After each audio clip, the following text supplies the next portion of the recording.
22 April পহেলগামে 26 জন নিরীহ মানুষের নির্মম হত্যার পর ভারত প্রতিশোধ নিল বুধবার রাতে। ভারতীয় সময় রাত 1:44 ভারতীয় সেনা, নৌ ও বায়ুসেনা যৌথভাবে চালায় নিখুঁত আঘাত। পাকিস্তান এবং পাকিস্তান অধিকৃত কাশ্মীরের অবস্থিত মোট 9টি জঙ্গি ঘাঁটি লক্ষ্য করে। এই প্রথম 1971 সালের পর ভারত এত বড় পরিসরে ত্রিস্তরীয় সামরিক অভিযান চালালো। ভারতের প্রতিরক্ষা মন্ত্রণালয় স্পষ্ট জানিয়েছে, এই আক্রমণ ছিল নির্বাচিত, সংযত এবং উস্কানিমুক্ত। কোনো পাক সামরিক ঘাঁটিতে হামলা হয়নি। টার্গেট ছিল কেবল সন্ত্রাসবাদী পরিকাঠামো, যেখান থেকে ভারতের বিরুদ্ধে হামলার ছক কষা ও পরিচালনা করা হয়। ভারতীয় বাহিনীর টার্গেট ছিল মূলত 9টি। এর মধ্যে 4টি ছিল পাকিস্তানের মেনল্যান্ডের ভেতরে। মুন্দ্রিকে, পাঞ্জাব, পাকিস্তান। লস্কর-ই তৈয়বার সদর দপ্তর। এখানেই 26/11 মুম্বাই হামলার জঙ্গিদের প্রশিক্ষণ দেওয়া হয়েছিল। মার্কাজ তাইবা নামে পরিচিত এই প্রশিক্ষণ শিবিরে অস্ত্রচর্চা ও ধর্মীয় প্ররোচনা দেওয়া হয়। 200 একর এলাকা জুড়ে ছড়ানো এই ঘাঁটি তৈরিতে আর্থিক সহায়তা দিয়েছিল ওসামা বিন লাদেন। বাহাওয়ালপুর, জৈশ-ই-মোহাম্মদদের ঘাঁটি। এখানে অবস্থিত তাদের সদর দপ্তরে হামলা চালানো হয়। মাসুদ আজহার এই সংগঠনের প্রধান, যে পহেলগাম হামলার মূল ষড়যন্ত্রকারী হিসেবে চিহ্নিত। মুজাফফরবাদ, পাক অকুপাইড কাশ্মীর। পিওকে রাজধানী এবং জঙ্গি অনুপ্রবেশের বড় ঘাঁটি।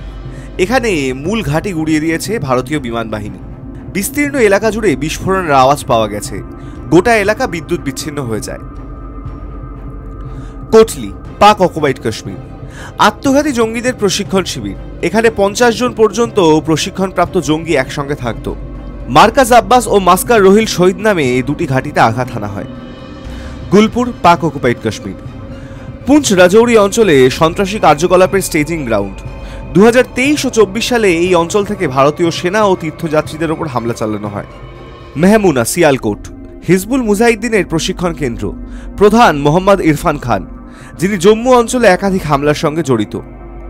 বারনালা, লস্কর-ই তৈয়বার একটি প্রশিক্ষণ ও অস্ত্র অনুপ্রবেশ কেন্দ্র। কাসিম গুজ্জার, কাসিম খান্দা, আনাস জারার ইত্যাদি জঙ্গিরা এখান থেকেই পরিচালিত হতো। Sawai, Tangdhar sector.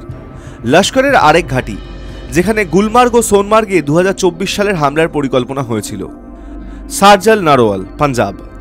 জৈশের এই ঘাঁটি অস্ত্র, মাদক চোরাচালান ও ড্রোনের মাধ্যমে সীমান্ত পারের তৎপরতায় ব্যবহৃত হতো। यह एलओसी से 30 किलोमीटर दूर था। लश्कर-ए-तोयबा का बेस था, जो राजौरी, पुंछ में सक्रिय था। 20 अप्रैल 2023 को पुंछ में और 9 जून 2024 को तीर्थ यात्रियों के बस हमले में यहीं से आतंकी को ट्रेन किया गया था। बरनाला कैंप भिम्बर, ये एलओसी से 9 किलोमीटर दूर है। यहाँ पर हथियार हैंडलिंग, आईडी व जंगल सर्वाइवल का प्रशिक्षण केंद्र था। अब्बास कैंप, कोटली, यह एलओसी से 13 किलोमीटर दूर है। लश्कर-ए-तोयबा का फिदाइन यहाँ तैयार होता था। इसकी कैपेसिटी 15 टेररिस्ट को ट्रेन करने की थी। ভারত এই অভিযানে অত্যন্ত সূক্ষ্ম ও পরিকল্পিতভাবে প্রতিটি আঘাত হানে। প্রতিরক্ষা মন্ত্রণালয় জানায়, আমরা আমাদের প্রতিশ্রুতি রক্ষা করেছি। এই হামলার দায়ীদের জবাবদিহির আওতায় আনতে হবে। অপারেশন সিন্দুর শুধুমাত্র প্রতিশোধ নয়, এটি ভারতের তরফে স্পষ্ট বার্তা। সন্ত্রাসের জন্মস্থল যতদিন থাকবে ততদিন ভারত চুপ থাকবে না। এই অভিযানের মাধ্যমে ভারত আন্তর্জাতিক মহলের সামনেও আরও একবার দেখালো, নিজেদের সীমান্ত ও নাগরিক সুরক্ষায় কোনো আপোষ করা হবে না। Hi news network.